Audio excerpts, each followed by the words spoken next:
Mga hospital nangandam sa pagtubag sa mga emergency nunot sa pagsaulog sa Pasko.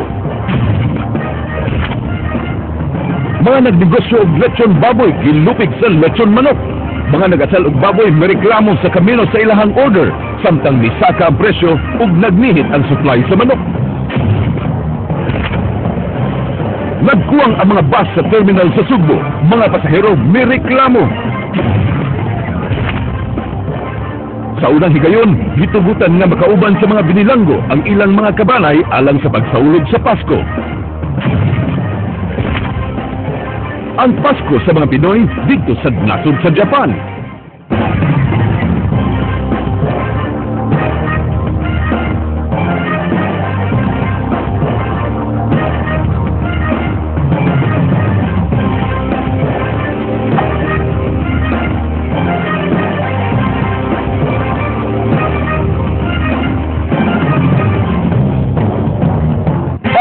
Kung Sugbo, Kabisayan o sa ubantang mga dapit nga mabot ni nga itong turmanon. Ako si Frank Malilong Jr. Ihatid na mo mga nagunang impormasyon. Ako si Georgia Herrera.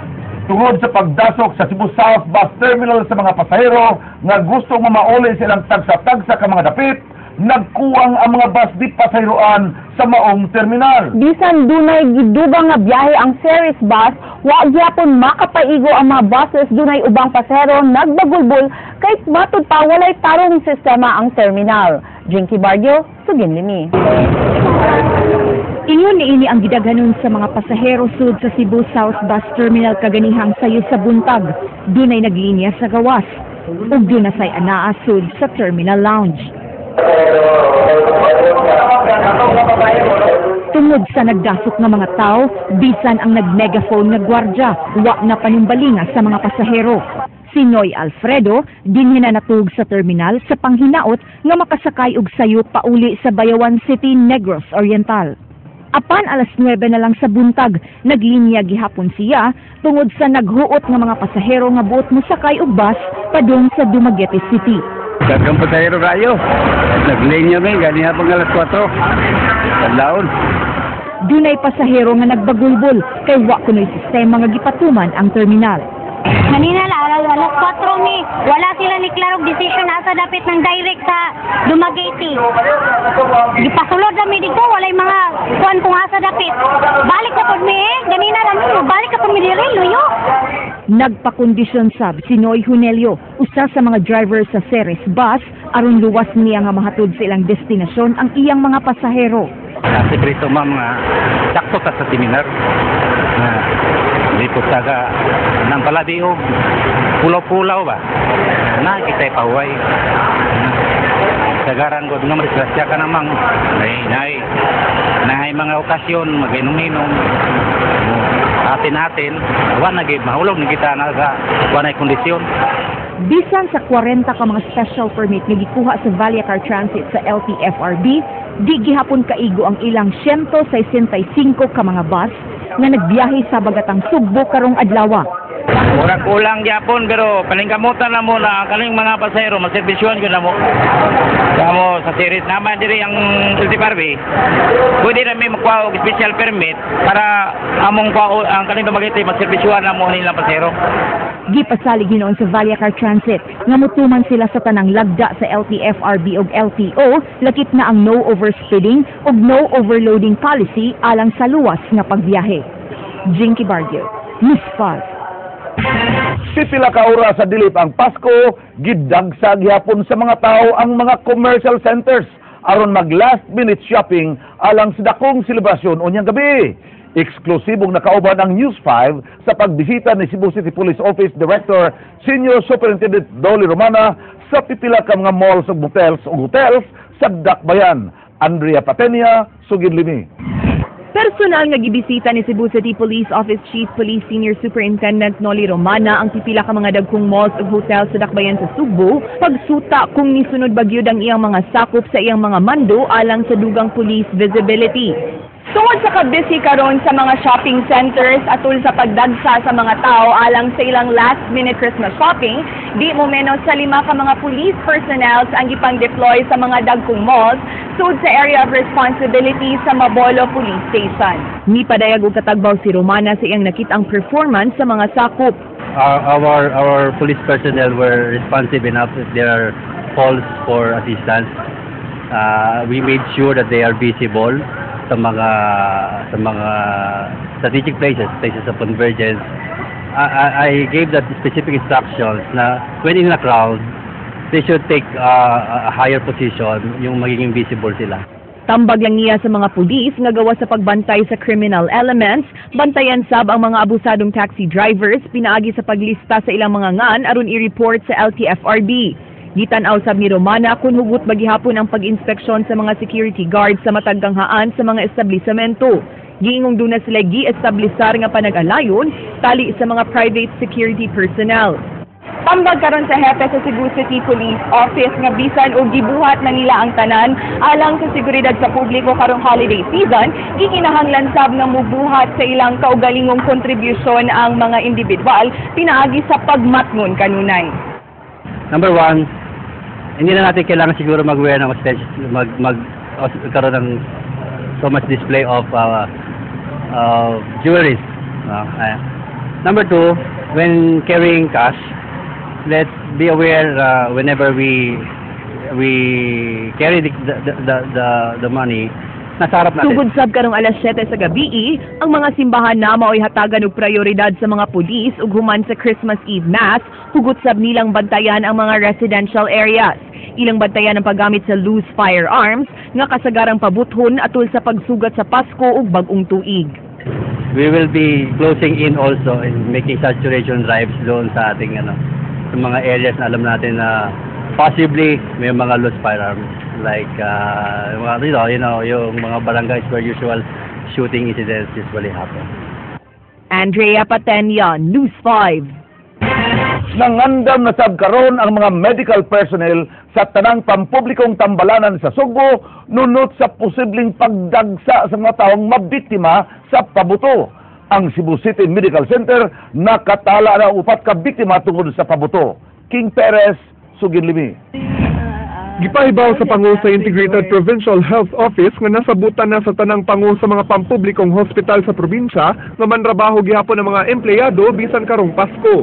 Kini aron sa pagresponde sa posibleng mga dadon sa mga tambalanan sama sa mga maangol sa pabuto. As far as all health personnel are on call. Gihangyo ni Heno Solango ang mga bata nga dili na lang unta magpabuto. Dugang niini nga maghinay-hinay og kaon sa mga sati food.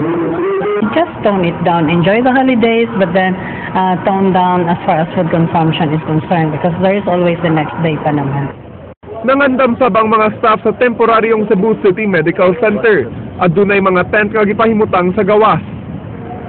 Nasayran nga dunay natalang 4 ka biktima sa pabuto sukad ni atong Disyembre 12.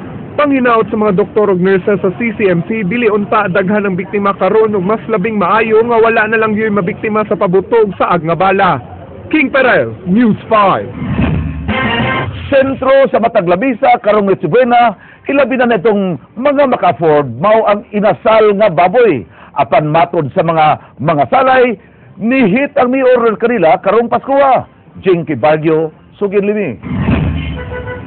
Gawas sa mga hamon ug uban pang sagad sawan na tag Noche Buena, di sad mawa ang lechon baboy, labi na alang sa mga maka-afford niini. Apan kining sikat nga lechonan sa Barangay Banilad, apektado sa bagyong Yolanda. Matud ni Norma, bisan ug way pagsaka sa presyo sa baboy inasal, linibo ang madawat nila nga orders kaniadto. Apan karon, dulan 300 lang katawo ang ni-order kanila. Mas ikonhod karon. Itong last year, kuan na mga libo ka pinamungkuan. Karon ni murag giusgos og mga 25% posible sa may nga aging kalamidad sa tong linog, itong bagyo. Murag naapektaran gyud. Sa Carbon Public Market, ni mahal ang presyo sa mga manok nga usa sa lutuon alang sa Noche Buena unya. Matod ni ng LV, dunay pagkuwang sa supply sa manok ning panahona. Mao nga matag semana, misaka ang presyo ini og 5 pesos matag kilo. Dako kay shortage sa atong manok karon. Tungod sa Yolanda, nga matay atong mga manok, mao na nga taas kayo atong presyo pagkakaroon. Pira, isag na ata sa kaguol, ato sa kuanan sa kuan kay Pasko man karon. Hinuon matud ining usa ka meat vendor, way pagsaka sa presyo sa karning baboy sa merkado karong panahona. Abang na si Buena na mo karong gabi eh. Kumusta man akong pagsaulog sa Okay ra, wala ba kaubar ang isa kong pamilya. Okay ra, why pa ko sa presyo. Borag yap. Nasayran nga hugot nga gimonitor sa DTI ang tanang presyo sa mga nagunang palaliton labi na ning holiday season. Jinky Barget, News 5. Duha ka mga batanon nasikop samtang laing nga suspect ang gipangita sa pagpusil sa laing batanon. Ang kapulisan nagtuo nga ang nahitabo resulta sa panag-away sa mga sakop sa usa ka gang. Madin Sabang, Tugin Limi. Gipusil si Raymar Racaza, 19 anyos, taga-Pulpugan sa lungsod sa Konsolasyon, alas 12 kaganihang tungang gabi. Ang biktima nakaangkon og duha ka samad pinusilan sa tuong bahin sa lawas ug wang paa. Patay na ang biktima sa pag-abot sa hospital. Giingong naglingkod ang biktima sa nagparking nga multicab uban ang mga higala ini. Kalit lang niabot ang usa ka motorsiklo ug ang angkas ni ini ni diretso sa pagpusil sa biktima. Usa sa gisubay nga motibo sa krimen ang panag-away sa mga sakop sa gang. Tingin ko ito lang ang problema namin dito is more or less may ano na kami, nagbabaktak na kami nito dahil may previous na nitong mga insidente. Sa gihimong follow-up operation sa kapulisan, nasikop ang duha sa tulo ka suspect sa pagpatay kang Racaza. Ang mga nadakpan mao silang Jorald Sasing, 23 anyos, ug Dainmar Navarro, 22 anyos, puros taga-Purok 1, Barangay Nangka sa Konsolasyon. Samtang lain pa nga kauban sa mga suspect nga nadakpan padayon nga gipangita. Maslo, subay sila mga tangan. Sa ato na mga tangan, mawagda na akong walinan sa eskwelahan daw. Subay sila mga tangan sa mga eskwelahan. Sayo na sila, arad-ad tugoy may magtambayan sa ila sa una. Sige ramay pasaw, si buong minay, naabot nagkalit. Naabot nagkalit ba? Yun nung, sa kamotoran. Ito, pag-ingon ako, taga-nangka bay. Dagan ako siya, DC man siya, katong napusilan. Moto nga, napusilan niya siya, duha di ka, bala dyan. Nasayran nga si Dainmar Navarro ug ang namatay nga si Racaza nagsinumbagay ni adtong Huwebes. Sino na siya pero wala kang magkuhan nga mabawas ka siya. Ang pag-ano namin, pagkandak namin ng investigation is bawas-bawas ba? Madin Sabang, News 5.